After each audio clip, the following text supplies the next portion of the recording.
Nehru cup का संबंध किससे है? तो कमेंट में आप लोग बताइएगा नेहरू कप का संबंध किस खेल से है, ये बताइएगा। जय हिंद। स्टडी बसेरा के नए वीडियो में आप सभी का हार्दिक स्वागत है। चैनल पर नए तो चैनल को सब्सक्राइब कर लीजिएगा और सब्सक्राइब करने के बाद बेल आइकन को बजाकर ऑल पर सेट कर लीजिएगा। इससे सभी वीडियो का नोटिफिकेशन टाइम पर, समय पर आपके पास पहुंचता रहेगा, सबसे पहले आपके पास पहुंचेगा। वीडियो अगर पसंद आता है तो वीडियो को लाइक और शेयर भी जरूर करते चलिएगा। अपने स्टडी ग्रुप में अपने फ्रेंड रिलेटिव के साथ शेयर जरूर करते चलिएगा। चलिए स्टार्ट करते हैं आज का धमाकेदार प्रश्न। और अगस्त महीने का, जुलाई महीने का जिस तरह का हम लोगों ने MCQ का अभ्यास किया था जुलाई का, और अगस्त का भी जिस तरह से हम लोगों ने अभ्यास किया था, उसी तरह का जो सितंबर महीने का हम लोग डेली करंट अफेयर्स पढ़ रहे हैं उसका कंबाइंड कंपाइलेशन एक जगह MCQ के फॉर्म में रेडी हो रहा है। वो आपको अक्टूबर महीने के पहले सप्ताह में आपको प्रोवाइड हो जाएगा, मिल जाएगा। जिस तरह से अगस्त महीने का हम लोगों ने पढ़ा था, MCQ का कंप्लीट क्वेश्चन देखा था, उसी तरह से सितंबर महीने का कंप्लीट MCQ के फॉर्म में आपको मिल जाएगा। उससे अभ्यास कीजिएगा और टेस्ट लगाइएगा और बताइएगा कि इंपॉर्टेंट क्वेश्चन कितने इंपॉर्टेंट है आप लोगों के लिए। चलिए स्टार्ट करते हैं आज का पहला प्रश्न। UN summit of future, UN का समिट ऑफ फ्यूचर का आयोजन किया गया है 2024 में, और इसी समिट में ताइवान के अधिकारियों ने ताइवान को यूएन में यानी कि यूनाइटेड नेशन में शामिल करने की मांग की है। तो ताइवान इतना विकसित देश है, यहाँ सेमीकंडक्टर बनते हैं, सिलिकॉन के सेमीकंडक्टर बनते हैं, अग्रणी है देश सेमीकंडक्टर बनाने में, फिर भी यूएन में यूनाइटेड नेशन में शामिल नहीं है, क्यों? तो इसके बारे में थोड़ा समझ लेते हैं। ये पहले यूएन में शामिल था, 1971 तक यूएन के रक्षा परिषद में, सुरक्षा परिषद में यह शामिल था, परंतु यह अब नहीं है, 1971 के बाद से नहीं है। क्यों नहीं है, उसके कारण से क्यों हटाया गया, इसके जगह में कौन आया, क्यों है, क्या कारण है, तो एक एक पॉइंट को समझने का प्रयास करते हैं। ताइवान जो कि दक्षिणी चीन सागर में स्थित है, ताइवान दक्षिणी चीन सागर में, ये जो छोटा सा रेड कलर में देख रहे हैं, ये जो छोटा सा देख रहे हैं रेड कलर में, ये दक्षिणी चीन सागर में स्थित है। दक्षिणी चीन सागर में यहाँ ये स्थित है, ताइवान है, और ये चीन है, चीन से सटा हुआ है दूर में, मतलब आइलैंड है, आइलैंड द्वीपीय देश है, यहाँ स्थित है दक्षिणी चीन सागर में। तो इसके बारे कंप्लीट समझते हैं एक बार। ताइवान का आधिकारिक नाम रिपब्लिक ऑफ चाइना है। तो चाइना रिपब्लिक ऑफ चाइना क्यों है, और चाइना जो है बड़ा क्षेत्र जो चाइना है उसका नाम है पीपल्स रिपब्लिक ऑफ चाइना, आधिकारिक नाम है। तो इस किस तरह से पड़ा है, तो सबसे पहले साइनो जापान युद्ध हुआ था। साइनो चाइनीज, चाइना को ही साइनो कहा जाता है। तो साइनो जापान युद्ध हुआ था 1895 में। 1895 में यह पहला साइनो जापान वार कहते हैं, चाइना जापान युद्ध कहते हैं, और 1895 में हुआ था। यहाँ एक राजा थे, क्विंग साम्राज्य था, क्विंग साम्राज्य के राजा थे, उसका राजवंश था। तो वो राजा जो क्विंग साम्राज्य था वो हार गया था, जापान से हार गया था। उसका जापान के कुछ हिस्सों पर, जो कोरिया वाला क्षेत्र देखते हैं और समुद्री तट वाला क्षेत्र, उस पर जापान का कैप्चर हो गया था, कब्जा हो गया था 1895 में। 19 वहाँ एक नेता थे जो राजा हार गए, उसके बाद एक नेता उभरे थे, सन्यात सेन, चाइना के राजा थे, नेता थे सन्यात सेन। इन्होंने एक पार्टी बनाई थी, पार्टी का नाम था क्योमटेंग पार्टी। क्योमटेंग पार्टी, इनकी स्थापना 1921 में होती है, 1921 में इसकी स्थापना इन्होंने की थी। और जो बिखर गए थे चाइना जापान वार के बाद, जो चाइना टुकड़ों में बिखर गया था, अलग अलग छोटे छोटे राजतंत्रों में बिखर गया था, उसको एकत्रित करने का इन्होंने प्रयास किया था। और 1925 में इनकी मृत्यु हो जाती है, प्रयास करते हुए इनकी 1925 में मृत्यु हो जाती है। इसके बाद ये क्योमटेंग पार्टी जो इनके मृत्यु के बाद, 1925 के मृत्यु के बाद क्योमटेंग पार्टी दो पार्टियों में विभाजित हो जाती है, दो पार्टियों में टूट जाती है। एक पार्टी का नाम होता है कम्युनिस्ट, जो कि कम्युनिस्ट विचारधारा की होती है।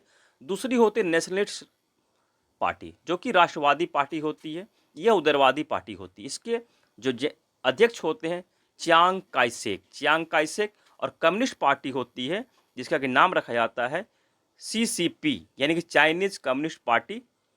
ये माओ त्से तुंग अध्यक्ष होते हैं, संस्थापक सदस्य होते हैं। आगे चलकर माओ त्से तुंग ही चाइना के प्रमुख नेता बनते हैं।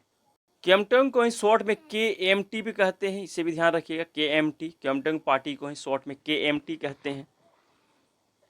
और इसके बाद इन दो पार्टियों में विभाजित हो जाने के बाद इन दोनों पार्टियों के बीच गृह युद्ध हो जाता है। चाइना में ज़बरदस्त गृह युद्ध, सिविल वार शुरू हो जाता है दोनों पार्टियों के बीच। दोनों पार्टियों के बीच सत्ता को लेकर के, सत्ता हथियाने को लेकर के, चाइना पर अपना कैप्चर करने को लेकर के वैचारिक युद्ध और हथियारिक रूप युद्ध भी शुरू हो जाता है, मारकाट शुरू हो जाता है। उसके बाद इसी युद्ध के क्रम में कम्युनिस्ट पार्टी के जो माओ से तुंग है, उनका कैप्चर पूरे चाइना पर, करीब करीब पूरे चाइना पर कैप्चर हो जाता है, इनका कब्जा हो जाता है। चियांगसेंग पार्टी जो चियांग काई शेक जो पार्टी नेशनल पार्टी है, ये हार जाती है, ये पार्टी जो हार जाती है। इसके बाद ये अपने समर्थकों के साथ, चियांग काई शेक अपने समर्थकों के साथ सामने के द्वीप है जो फार्मूसा नाम था उस समय, इस द्वीप का नाम जो ताइवान अभी हम लोग कहते हैं, इसका फार्मूसा द्वीप था। यहाँ इन्होंने अपने समर्थकों के साथ ये शरण ले लेते हैं, यहाँ से आकर यहाँ ये शरण लेते हैं और इसका नाम रखते हैं, ये इस द्वीप का नाम रखते हैं रिपब्लिक ऑफ चाइना, जिसे ताइवान भी कहा जाता है। और सेकेंड चाइना जापान युद्ध जो है 1937 से 1945 के बीच होता है। 1945 के बीच ये होता है, जिसमें कि जापान कैप्चर कर लेता ताइवान वाले क्षेत्र को, सबको पहले कैप्चर कर लिया था।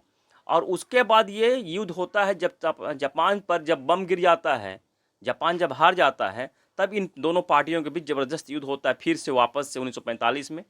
1945 के बाद ज़बरदस्त तरीके से युद्ध होता है और 1949 तक ये युद्ध चलता है। 1949 तक दोनों के बीच युद्ध चलता है, जिसमें चियांग काई शेक की पार्टी हार जाती है और ये चले जाते हैं ताइवान।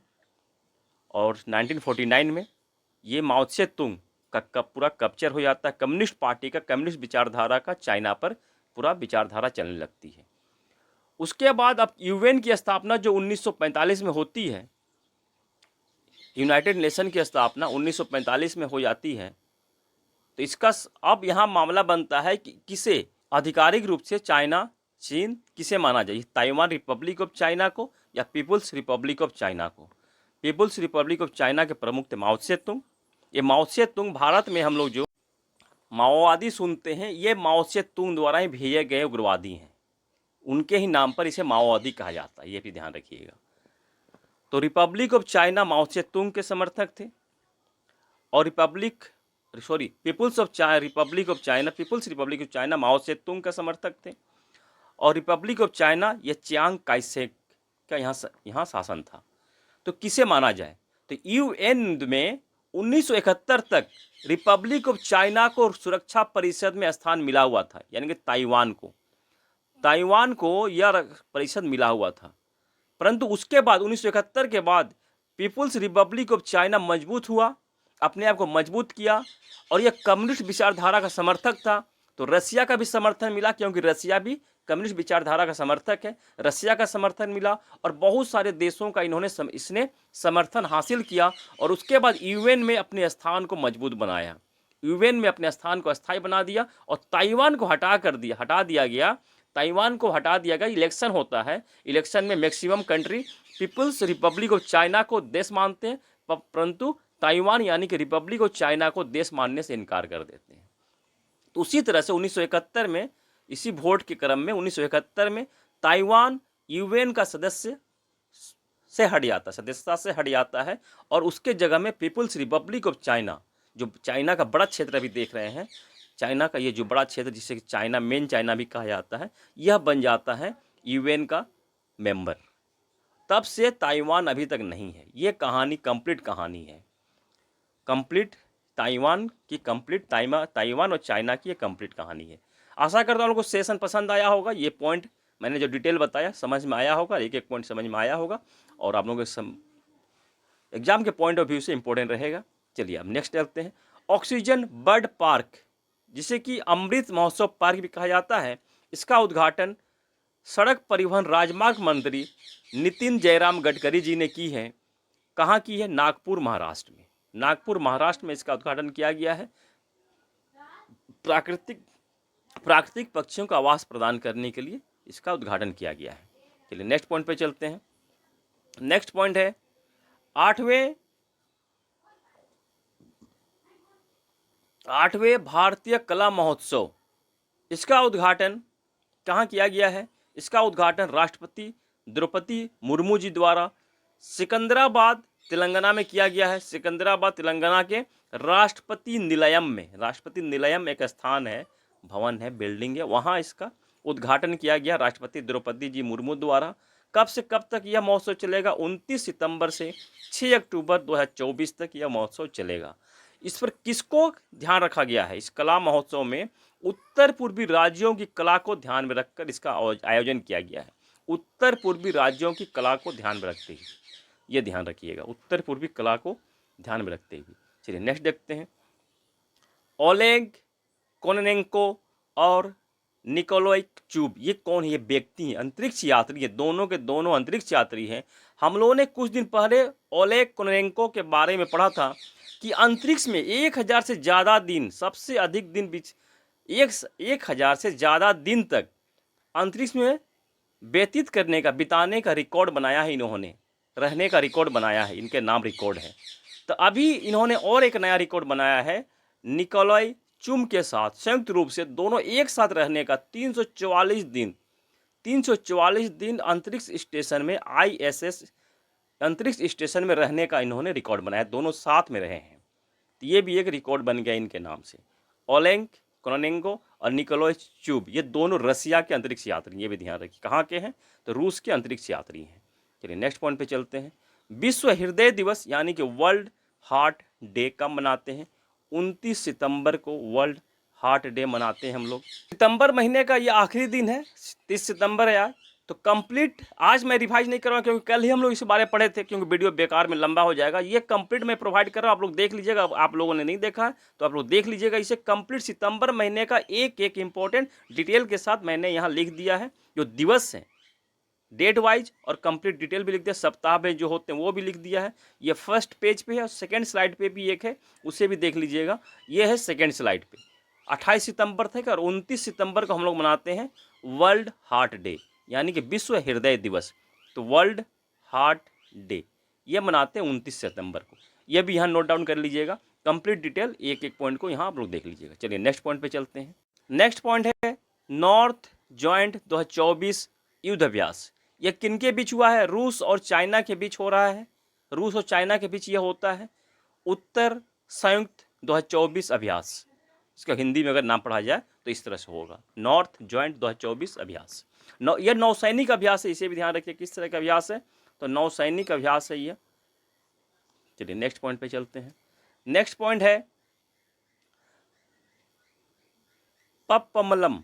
पप्पलम जी का निधन हो गया। ये महिला किसान है, महिला किसान है, तमिलनाडु से बिलोंग करती हैं। इनका निधन हो गया। जैविक कृषि के लिए, जैविक कृषि को बढ़ावा देने के लिए, जैविक कृषि में योगदान के लिए इनको पद्मश्री पुरस्कार मिल चुका है 2021 में। 2021 में ये पद्मश्री पुरस्कार से नवाजी गई थी जैविक कृषि को बढ़ावा देने के लिए। तमिलनाडु की महिला किसान है। चलिए नेक्स्ट पॉइंट पे चलते हैं। नेक्स्ट पॉइंट है 17वीं नेहरू ट्रॉफी नौकादड़ प्रतियोगिता का आयोजन केरल के पुन्नमदा झील में किया गया है। पुन्नमदा झील में किया गया है नौका दौड़ प्रतियोगिता। मैंने वो कुछ दिन पहले के वीडियो में पूछा था कि नेहरू ट्रॉफी का संबंध किससे है, तो यही है नेहरू ट्रॉफी बोट रेस से, नौका दौड़ प्रतियोगिता से है। जिस तरह से नेहरू कप का संबंध, नेहरू कप ये नेहरू ट्रॉफी है, नेहरू कप का संबंध किससे है, तो कमेंट में आप लोग बताइएगा नेहरू कप का संबंध किस खेल से है, ये बताइएगा। नेहरू ट्रॉफी किसे क्यों कहते हैं? इसे नौका दौड़ से संबंध नेहरू ट्रॉफी का है क्योंकि प्रधानमंत्री जवाहरलाल नेहरू जी ने नौका दौड़ प्रतियोगिता 1952 में केरल में शुरू की थी। इनके द्वारा ही शुरू की गई थी, इसलिए इसे नेहरू ट्रॉफी कहा जाता है। इस बार किया गया 2024 में पुन्नमदा झील में, केरल के पुन्नमदा झील में। चलिए नेक्स्ट पॉइंट पे चलते हैं। नेक्स्ट पॉइंट है रेल गार्ड स्क्वाड। ये क्या है? यह रेल में जो दुर्घटनाएं होती हैं उसके बाद तुरंत सहायता पहुंचाने के लिए, बचाव कार्य को बढ़ावा देने के लिए, तुरंत से बचाव कार्य प्रदान करने के लिए आरपीएफ से सिलेक्शन करके स्पेशल ट्रेनिंग दी जाएगी। उसके बाद बनाया जाएगा इस रेल गार्ड स्क्वाड। ये नया संगठन बनाया जाएगा रेल दुर्घटना के बाद तुरंत सहायता पहुंचाने के लिए। आरपीएफ से ही सिलेक्शन किया जाएगा और उनको स्पेशल ट्रेनिंग दी जाएगी। इंडियन रेलवे द्वारा यह शुरू किया गया है। पायलट प्रोजेक्ट के तहत नॉर्थ वेस्टर्न रेलवे में इसको शुरू किया जा रहा है। नॉर्थ वेस्टर्न रेलवे में इसको शुरू किया जाए, नॉर्थ वेस्टर्न रेलवे जोन में इसे शुरू किया जा रहा है। नॉर्थ वेस्टर्न रेलवे का मुख्यालय कहाँ है? जो जयपुर में है, जयपुर राजस्थान में नॉर्थ वेस्टर्न रेलवे जोन का मुख्यालय जयपुर में, यहाँ पायलट प्रोजेक्ट के तहत इसे शुरू किया जा रहा है। अगर हम भारतीय रेल की बात करें तो 16 अप्रैल 1853 में भारतीय रेल की शुरुआत होती है। पहली ट्रेन चलती है वो 16 अप्रैल 1853 में मुंबई से थाने के बीच 34 किलोमीटर के करीब में, 34 किलोमीटर के करीब में चलती है। यह स्टीम इंजन से रेल चलती है, स्टीम इंजन लगी हुई होती है। जिस स्टीम इंजन का नाम क्या रखा जाता है? Black beauty. जो भाप इंजन थी 1853 में जो पहली ट्रेन चली थी उसमें जो भाप इंजन थी उसका नाम था ब्लैक ब्यूटी। पहली इलेक्ट्रिक ट्रेन जब कब चली थी? 1925 में। 1925 में पहली इलेक्ट्रिक ट्रेन चली थी, विद्युत रेल चली थी। कहाँ से कहाँ तक? मुंबई से कुर्ला के बीच में, मुंबई भीटी से कुर्ला के बीच यह ट्रेन चली थी। चलिए आज के लिए इतना ही, मिलते हैं फिर नई वीडियो में, तब तक के लिए जय हिंद, स्वस्थ रहें, मस्त रहें, धन्यवाद, जय हिंद।